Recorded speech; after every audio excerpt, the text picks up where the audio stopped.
Bismillahirrahmanirrahim. Allah subhanahu wa ta'ala sebagai pencipta lebih tahu. Begini kata Ibnu Qayyim rahimahullah. Yang saya ingat ini perkataan beliau. Beliau mengatakan, ibarat orang yang berdoa kepada Allah subhanahu wa ta'ala Tuhannya seperti anak yang minta pada ayahnya. Tentu tidak, atau orang tuanya. Tidak disamakan Allah dengan manusia. Tapi Ibnu Qayyim memberikan gambaran, saya mengatakan, ibarat orang yang minta sama Tuhannya seperti anak yang minta sama orang tuanya. Anda kalau punya anak, minta sesuatu.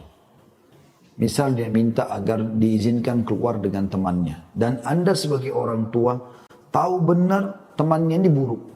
Berbahaya kalau berteman sama ini bisa jadi rusak anak saya. Misal. Pertanyaan sederhana, apakah ibu atau bapak akan mengizinkan anaknya bergaul sama temannya itu? Jawabannya tidak. Walaupun anak kita merengek. Nggak mungkin kita kasih. Kenapa? Karena kita lebih tahu ternyata ini buruk. Orang kalau berdoa kepada Allah SWT berarti dia sudah dekatkan diri kepada Allah. Apalagi di sini di waktu-waktu mustajab gitu kan. Dan sudah ada jawaban sebenarnya di sini Anda sebutkan mengatakan, dan saya sangat menyadari apabila ini adalah jalan terbaik dari Allah. Memang itulah dia. Cuman sempat diikuti dengan rasa kecewa-kecewanya dari syaitan. Ya, bisa saja ibu dan ayah tadi mengatakan pada anaknya, sudah nak, jangan bergaul sama ini, tapi bergaullah sama ini. Selama kita insya Allah baik, maka yakinlah itu yang terbaik dari Allah SWT. Saya tidak tahu akhi yang bertanya ini pernah ikutin ceramah saya atau tidak, yang berjudul Dahsyatnya Doa. Jadi ada seorang dosen, doktor di Ummul Qura, beliau pernah ceramah, di satu ceramahnya dia nyampaikan begini, dia bilang saya punya teman dekat sekali. Orangnya sangat soleh, orangnya tampan, orangnya kaya, luar biasa laki-laki ini. Gitu loh. Kesolehannya saya sudah cukup. Gitu. Dia meramar seorang wanita, dia rasa cocok, kemudian diiyakanlah. Udah ditentukan tanggal segala macam, mahar. Subhanallah. Beberapa hari setelah itu tiba-tiba perempuan, beberapa hari sebelum hari H pernikahan, tiba-tiba saja perempuan ini batalkan. Pokoknya dia bilang sama orang tuanya, saya nggak mau nikah sama orang ini. Pokoknya saya nggak mau nikah, intinya itu. Tidak mau tahu, pokoknya saya tidak mau nikah sama laki-laki ini.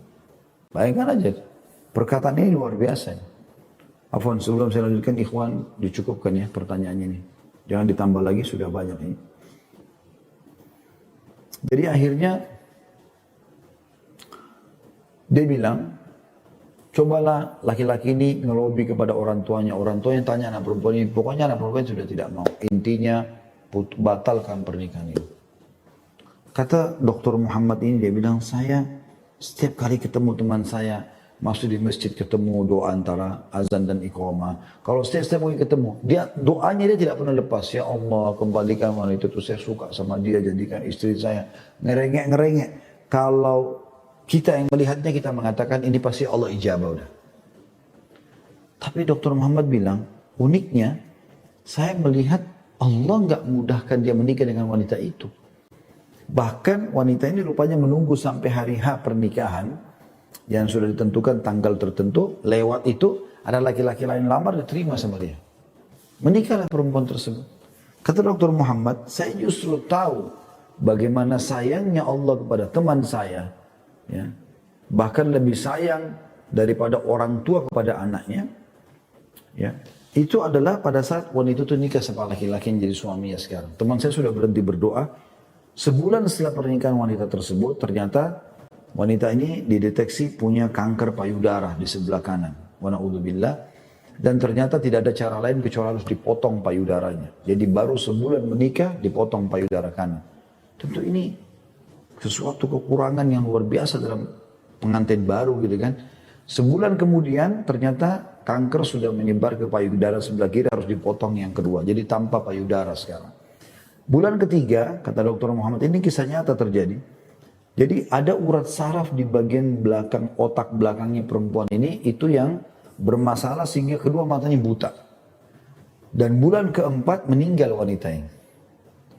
Kata Dokter Muhammad, subhanallah, yang telah menyelamatkan teman saya dari wanita ini yang tadi dia mohon-mohon ngerengek-ngerengek gitu. Ya.